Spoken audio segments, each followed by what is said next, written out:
Minister, it's difficult to stand here on International Women's Day with such a topic. I welcome the debate, if the word welcome is appropriate, when the circumstances are so horrific. I cannot agree to the motion as tabled, although I do acknowledge there's a need for an inquiry. I believe the motion and the amendments tabled by Deputy Dáil and Wallace are very reasonable and reflect the need for a proper investigation if we are seriously interested in learning from this scandal. However, our ability to learn to date has been very limited, and the common theme in the protection is the protection of institutions at all costs. To highlight what I'm saying, let me start with the Kilkenny incest report in 1993. Judge McGuinness, who only 2 weeks ago spoke out again in relation to lack of resources.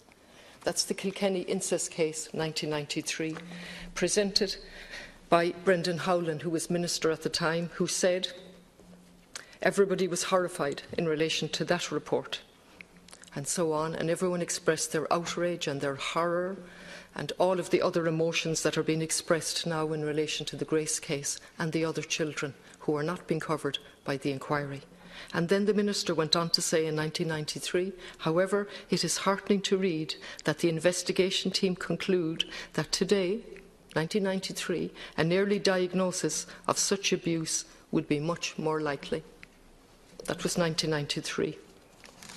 Following on from that, we had the Kelly Fitzgerald case in 1996 with a number of recommendations.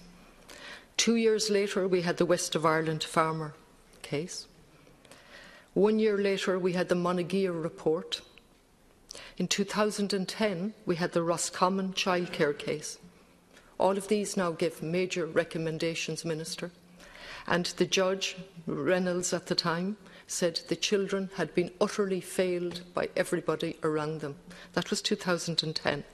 In 2012, in relation to the Grace case, Connolly Devine, and then resilience in 2015 with a number of recommendations, approximately 50. You're here today and you haven't told us which of those recommendations have been implemented or not, which I would have thought is a basic prerequisite to having trust in the system. We're looking at terms of inquiry that will exclude people, and that's pushing down the road. What we have with all of these is an utter failure to learn, and we have a sense of wash, rinse and repeat.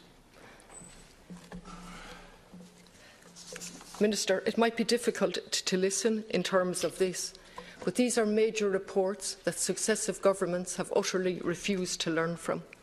There would be no need for inquiries if we acted on the recommendations of report after report. And so the most basic requisite for you today would be to tell us what recommendations have been implemented and which ones have not been implemented. And so there's research actually on the department's website that look at all of the reports I've mentioned, and they mention the recommendations, and they mention the fact that some have been implemented and some have not. And the way that recommendations are written in report very often are not conducive to clarity and carrying them out. And so we're back here today looking at a situation where simply mistruths have been repeatedly told, where the institution has protected itself at all costs, and in this situation at the cost of Grace and other children.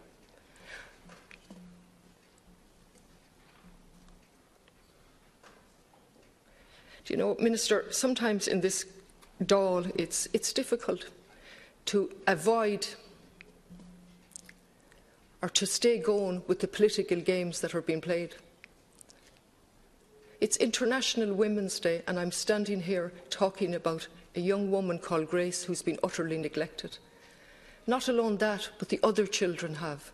And there is no report before us telling us whether the recommendations of the two previous reports, prior to the one that was commissioned in November, have been implemented. By my reckoning, over €500,000 has been paid out for private consultants to look at our ill system and an institution that cannot provide the service that it's statutorily obliged to do. So, Minister, I would ask you to look at the amendments tabled if you're seriously interested in learning from this and from the other reports. And I would also ask you, what review has been carried out of foster care all over the country, in each county? In a previous life, I was fully aware of difficulties in various foster homes, lack of monitoring, lack of inspection. So could you please confirm to me the status of the review of all foster homes?